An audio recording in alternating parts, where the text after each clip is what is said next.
Is aviation a good career choice? Absolutely, 100%. After a 41, coming up 42-year career, I can honestly say I've never worked a day in my life. Welcome to another episode of The View from the Top, a series of podcasts focused mainly on business aviation. We're sitting here today on Signature Flight Support VIP Lounge. That's where you'll be sitting if you charter a private jet. Alternatively, you'll be sitting over at the main terminal with another 150 passengers on your delayed Ryanair flight. And I have here today Susan Tuddenham, Hi. Senior First Officer for Luxaviation, and Captain Chris from the airline world. G'day, George. Welcome both. Thank you. So Susan, starting with you, tell us how you go into aviation. So I had been doing some volunteer work in Romania. I had been helping to build an orphanage, which sounds very glamorous, but actually involved working in the heat and chipping cement off bricks. And when I came back, I wanted to raise a lot of money, so I did a charity skydive. And I was sat there waiting to jump, and was watching the pilot and thought, fancy it go, that looks amazing. So you go from skydiving into becoming a pilot? I did. So perfectly serviceable airplane. I decided to jump out of it, and then thought maybe it'd be better to fly it. So I had a half-hour trial lesson and absolutely loved it, and that was it. I was completely hooked.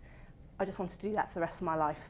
And I had a proper job. I'd been to university and got a degree, but I thought, nah, I want to be a pilot, so that's what I want to do. So you say proper job, so you're telling me a pilot is not a proper job then?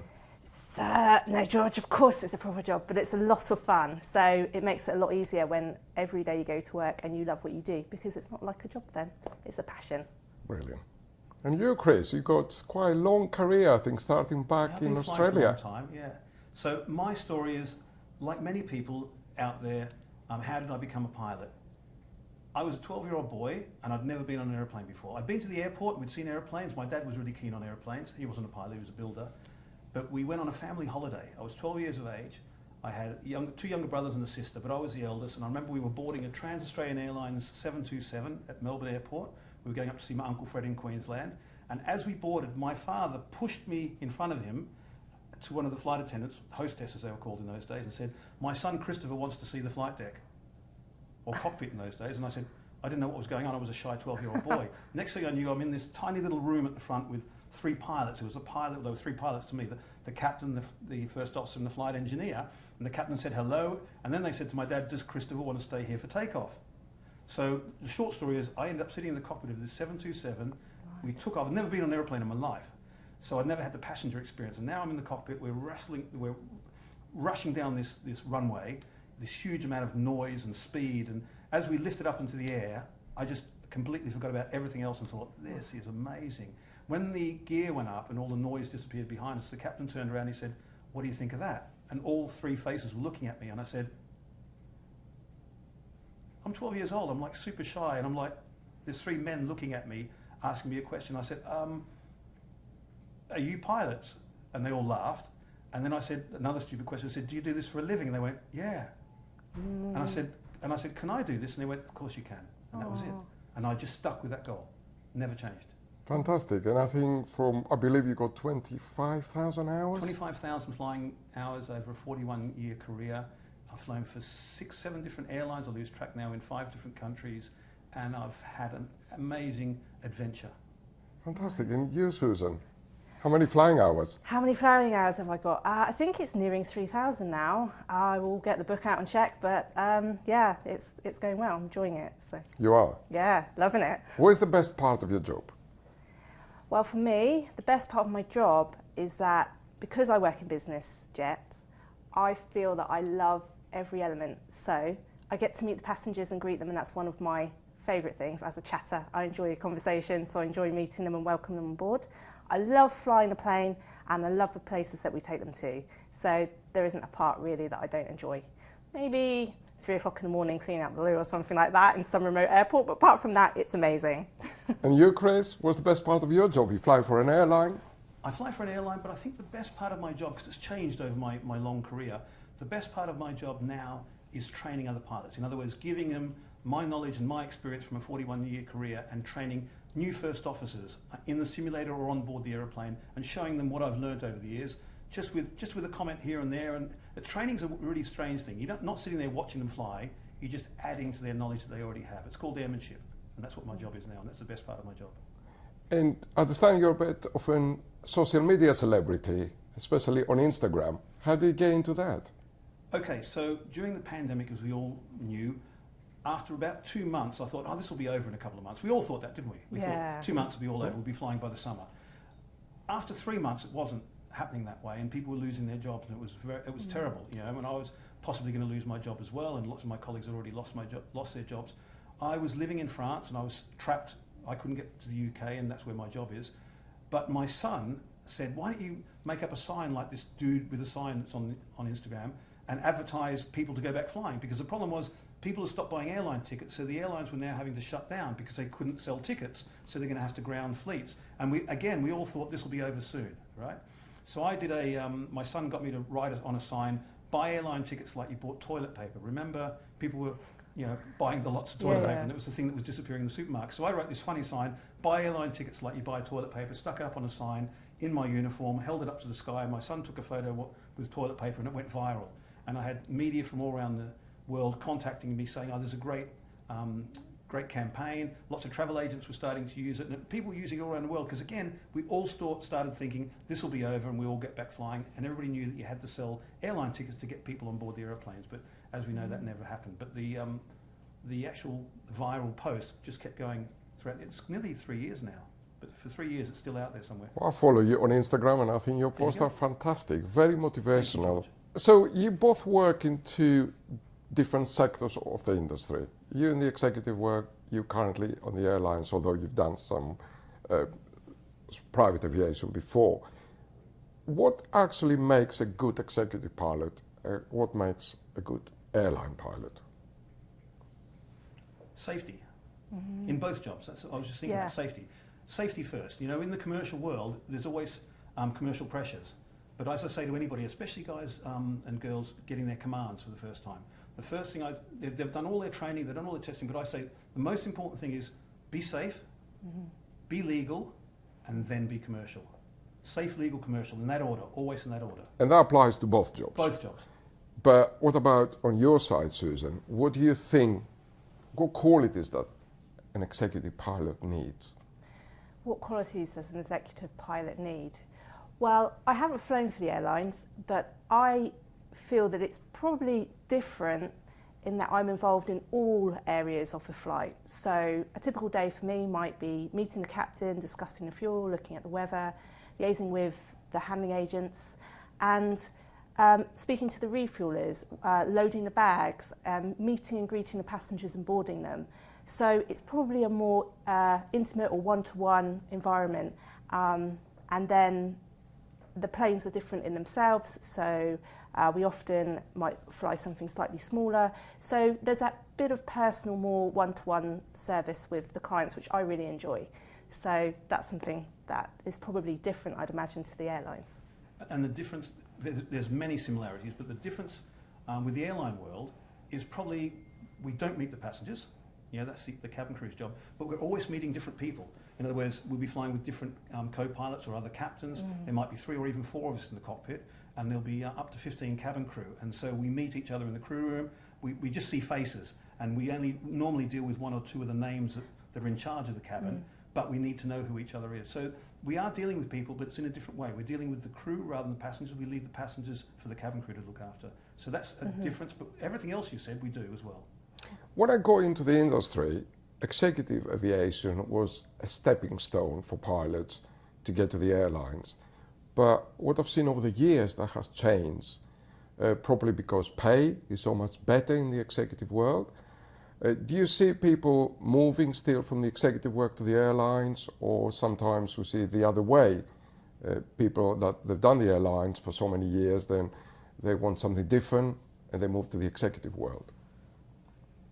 Okay, well, I've been for a few years now in corporate aviation or biz jets, and I've noticed that when I started, people often said you have to pick one. You either go corporate or you go airlines, and you'll stay there. And what I've noticed over the years is that may have been true, but since then it seems to have changed. So quite a few airline guys have come to us, and quite a few business jets have gone to the airlines. So I think it's more changeable, and that might be to do with pilot training, opportunities available, and really what people want to do. I think people's attitude to jobs has changed a lot, where someone might have worked for the same company all their career.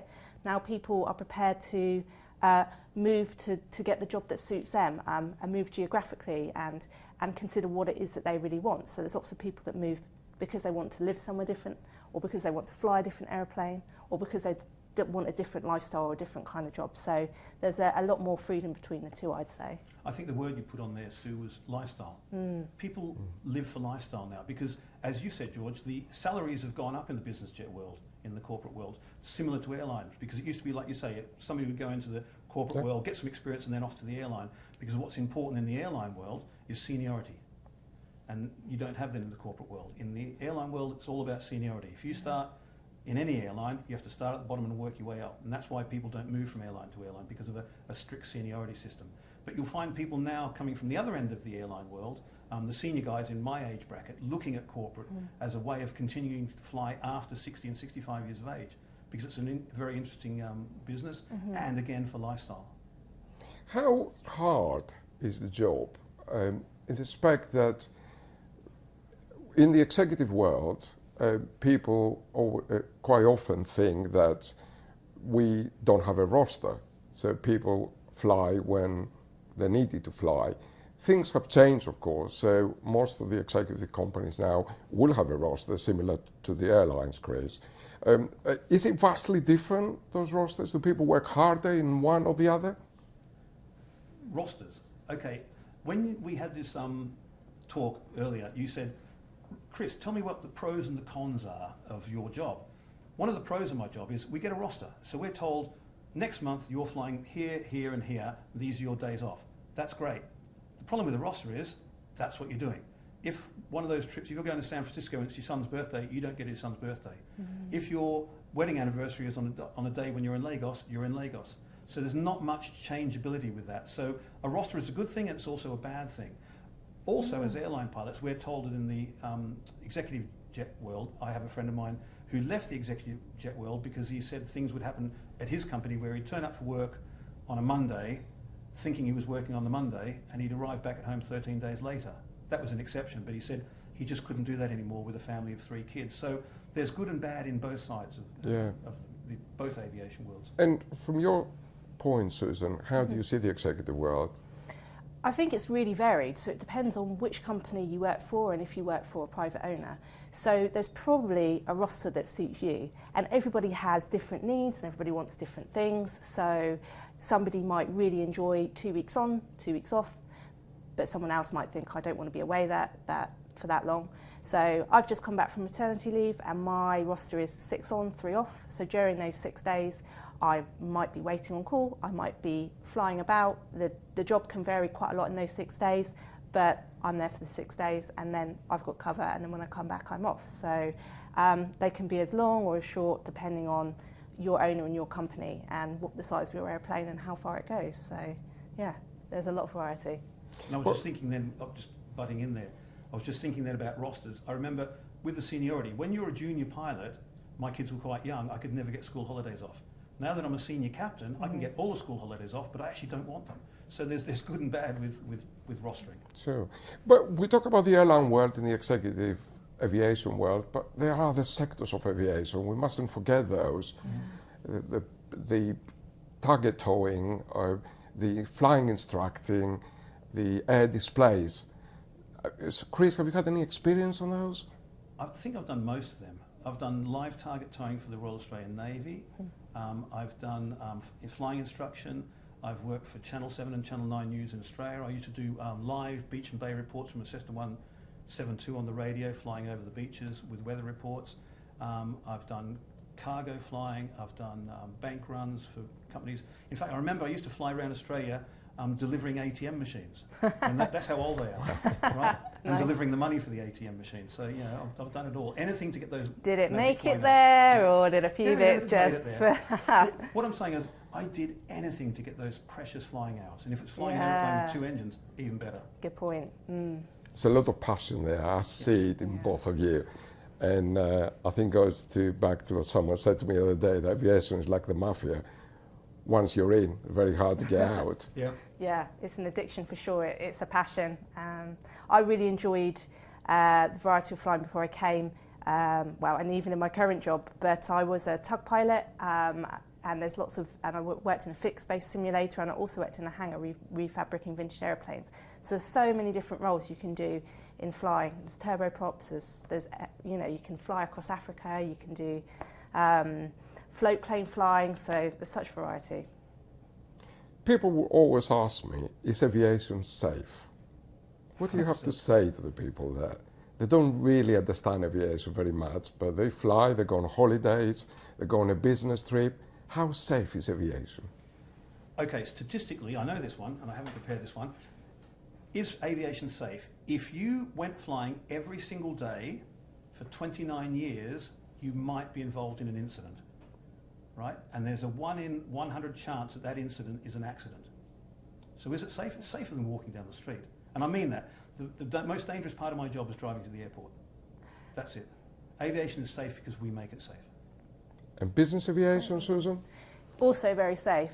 So you're more likely to be involved in an incident or an accident driving to the airport than you would in the aeroplane. So there's so many measures in place. Every 6 months we're doing training in the simulator and more training around that. So you take your driving test and that's probably it. Pilots take their driving test at least every 6 months and do additional training as well. So is business aviation operating the same standards with airlines? Yes, it does. We operate at Lux UK, we operate under an AOC, we operate under the same guidelines and practices as an airline. So it's the same safety standards. What advice do we have to give to young people that are considering their career? I've got two 18-year-olds. They don't really know which direction to go in life. Is aviation a good proposition for them? Aviation is a fantastic career to be in. I'm involved in something called the Aviatrix project. We go to schools, we talk to young kids from less advantaged backgrounds about the opportunities available to them in aviation. You can be a pilot, of course, but there's so many other careers that you can do. So you can work in dispatch, or you can work in instruction, or you can work in operations. There's just so many different careers and fantastic opportunities available in aviation. And obviously pushing science, technology, engineering, maths, STEM subjects, and making children aware of the opportunities available to them in aviation, of which there are many. There are many jobs, as well as being a pilot, which is fantastic. And you, Chris, you do quite a bit of work on motivating young people. I motivate people all the time because aviation's been very good to me. So is aviation a good career choice? Absolutely, 100%. After a 41, coming up 42-year career, I can honestly say I've never worked a day in my life. I don't even know what day it is today. That's fantastic to hear. I don't know what the day is, right? Because I'm here with aviation people, and aviation people are special people because they think the same way as me. All three of us here think the same way. We come from different backgrounds, but we think the same. Yeah, it's the best job in the world because I've never worked a day in your life. And parents tell their kids, find something you like doing and do it well, and the money will come. Because a lot of people think, I want to be an airline pilot because I earn lots of money. If you're doing it for that reason, it's the wrong reason. If you're doing it because you love it, the money will come. And that's in any walk of life. Yeah. If you're behind the cameras here and you want to become a photographer, a cinematographer, you want to work in media and arts, and do that and do it well, and the money will come. I can second that. I can second that because I go into aviation pretty much like yourselves, completely by chance. I was working at the barman in London. I was heading towards doing a degree in computer science, and this guy walked in, a pilot, and he asked me what I'm doing. I said, I'm going to university in September. He says, no, you're not. You're going to be a pilot. I said, I don't want to become a pilot. He said, you do. He took me flying the next day, and that was it. Ended up being a pilot, and I never looked back. I don't fly anymore, unfortunately, and I do miss it sometimes, but it's a great career. Yeah. And it's a passion, as you say. It is a passion. If you love it, I love every day I go to work, I go to the office, I love when I'm here looking at aeroplanes, talking to guys like you, talking to passengers, or looking at aeroplanes. So I've never worked 9 to 5. And I put a funny thing on Instagram the other day that I remember being at school and gazing out the windows at aeroplanes, and my teacher said to me, nobody's ever going to pay you to look out the window. I get paid to look out the window. Yeah. But becoming a pilot is an expensive exercise. So what can young people do to get there? What can we do as an industry to bring these people in? So how can young people get into aviation and get into flying? It is expensive, there's no getting around that. I didn't have any money, but there are lots of opportunities and availables for young people to get into this industry, and it is a fantastic industry. So I was really lucky. There's quite a few organisations that supported me with scholarships. I was able to build my hours for free as a tug pilot, putting up gliders, and there's lots of opportunities like that. And there's lots of organisations now that are offering support, help, advice, mentoring. Eventually, at some point, you might have to take out a loan. I certainly did, but there are opportunities and means. If you've got the passion and you've got the motivation and you've got the enthusiasm, you will get there. There's ups and downs. It's one of the biggest challenges and barriers to getting into flying, but you can do it. And now there's a lot of support from industry that are encouraging and supporting and offering opportunities for people to get into flying. Well, we see in our industry there's a shortage of pilots, and that will only get worse as time goes on. So Chris, what's your views for us as operators, as employers? What can we do to bring more people in? As employers, you're doing exactly the right thing by having a podcast or an interview system like this, where we can tell people there are opportunities for people to get into the industry. There's so many. There's, you were just saying it there, Sue, there's the Air League, there's the Honourable Company of Airmen, there's lots of scholarships out there that people don't even know about. I sponsor most of them, and I'm involved with them with trying to tell young people how to become pilots. Because the easiest thing is to say, oh, I can't be a pilot because I haven't got any money. I came from no money. I've become a pilot, I did it, right? I can do it, and I can tell you how I did it, but we haven't got time for that. But what I'm saying is, what can employers do to help people become pilots? Education, right? Telling people that anybody can be a pilot. There was a thing in the States where they got children to draw a picture of a pilot. They all draw a male, right? There's 50% of the people out there in schools are female, right? And they're not being told they can be a pilot. So having Sue here as well to say, yeah, anybody can be a pilot. You don't have to be a man to become a pilot. It's not a man's job. It's a person's job. Right? And I think it's a fact that we need to bring more women into our industry. And I find, personally, I've been in the business for 28 years, I find lady pilots very competent, very good at the job, especially in business aviation, where the personal touch makes a lot of difference. Thanks, George. No, that's the thing. Don't look for a pay rise. You need to educate people. One, that girls can become pilots, right? That wasn't an option in my generation. It wasn't something people thought about. And that's 50% of the population you're missing already. Okay. The next thing is showing them how to do it. It is expensive, but you can find the money. If Does a young person, sorry Chris, no, I was going to say, if you go to university, that costs almost as much. Right. Sure, of course, you still have to get a loan, and it still will take you 3 or 4 years. Does a young person need to be quite academic to become a pilot? I only know my 3 times table. Me too. Right. We I joke. can second that for sure. I'm saying this now, live, I got a D for maths. And I'm an international airline captain, one of the most senior trainers in the world. I got a D for maths at school because I didn't like school. I hated school. But I knew that I had to learn maths to become a pilot. So during my training, I got better at maths. Not great, but you don't have to have great marks. You just have to love what you're doing, and you will find a way to overcome those hurdles. And there's lots of hurdles, but you'll overcome them. Well, Chris, I'm quite impressed with your D. I can't even remember, it's such a long time ago where I got in my maths. But yeah, I don't think it was even a D. Yeah. Right, so I'd like to, tell me one strange experience you had during your career. One that you had to cap that stayed in your mind. I think we can all say as pilots that our first solo, the first time the instructor said to me, off you go, you can do this flight on your own. You never forget that. You never forget that. But moving on from there, going to, during your careers, what would you say one event that you remember? That's a great question. Okay, I'll go first while you're thinking. So the one great event I will never forget is being a 31-year-old long-haul captain on an Airbus A340-300 flying into the famous Hong Kong's Kai Tak airport in a rain shower, a storm, with my dad, who's 84 today, on the jump seat, and one of my brothers on the other jump seat. I'll never forget that experience. Wow. Yes, was amazing. I remember. Wow. Happy birthday to your father, by the way, Happy birthday. in Australia. Happy birthday, Dad. Oh, it's nice. So I think one of my most memorable moments is that I said I got into flying because I was watching the skydive. I was watching the pilot as I was about to do a skydive, and I was raising money for a charity in Romania. And I remember, probably about 10 years later, flying into Bucharest, Romania, and thinking, if you had given me an awful lot of money, about perhaps one of your ATM machines, I would never have put money on this. Just hadn't thought of it, didn't consider it, had that trial lesson, absolutely loved it, was completely hooked. I thought, wow, I can't believe I get to do this job for a living. I love it. Give me a funny story from your career. Funny story. Well, George, remember before 9/11, anybody could come into the flight deck. We used to love having visitors into the flight deck, and all the celebrities used to come in. I've met Elton John, the whole cast of Friends. Kylie Minogue sang to me once.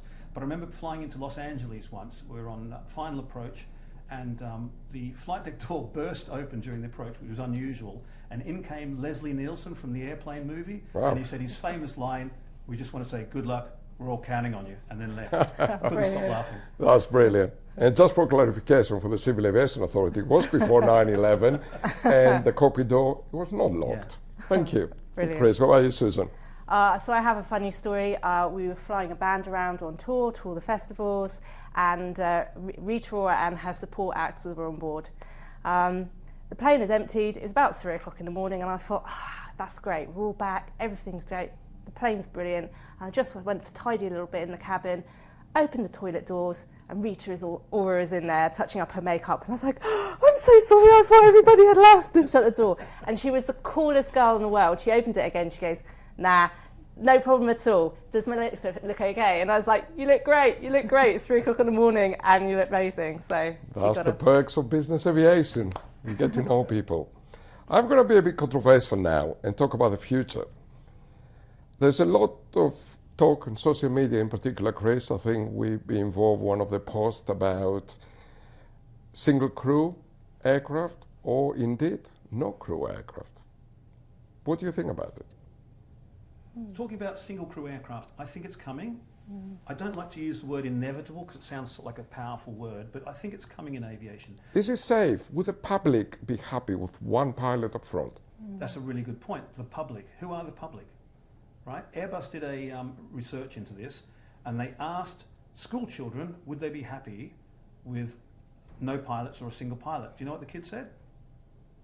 Isn't it the pilots that crash the airplanes? These are the passengers of tomorrow. These are the people buying airline tickets tomorrow. Sure. People our age don't want any less than 3 pilots. Yep. Okay? Yeah. But we're seeing, and as pilots ourselves, we can see that aircraft are very well automated. They're very safe. We used to fly in airplanes that had 4 engines because they needed 4 engines to get across the Atlantic because they normally lost one. Not lost, but one would stop. Right? Then they went from 4-engine aircraft to 3-engine aircraft. We have now 2-engine aircraft, and we all know here they're incredibly safe. So reducing the pilots in the cockpit from like navigators and engineers and 2 pilots, it's been 2 pilots for a long time. I think the single pilot will come, but there will be somebody else on board the airplane who's trained to land the airplane. And that person they'll probably start off with that person will do simulator, but they may not have a pilot's license. They might be like in the general aviation world, a pilot's assistant. They might have a basic license. And I think aviation will go that way. I'm not saying unfortunately, I think it will go that way. And then maybe when I'm gone, they will have pilotless aircraft. So as a young pilot, as a young person that'll be looking to become possibly a pilot, should I be worrying about it? So should a young pilot be worried about single pilot and no pilot cockpits? No. The Airbus A350, the aircraft I fly, is one of the newest aircraft in the world, and they're still being built now. And they're going to be built for the next 20 years. That aircraft will have a lifespan of 20 to 40 years. So if somebody's 20 years of age starts to fly on that aircraft, there's a 20, 30-year career for them. And that's just one aircraft. They're not going to single pilot cockpits yet. So even if that took another 20 years to come in, they'll have plenty of time to see how that affects their career. Final question. I walk into a room full of people. How do I know someone is a pilot? He'll tell you. Thank you. That's a great answer. It's been great chatting with you, and thank you for joining us. That was great. Thanks, George. Thank you very much for the invitation.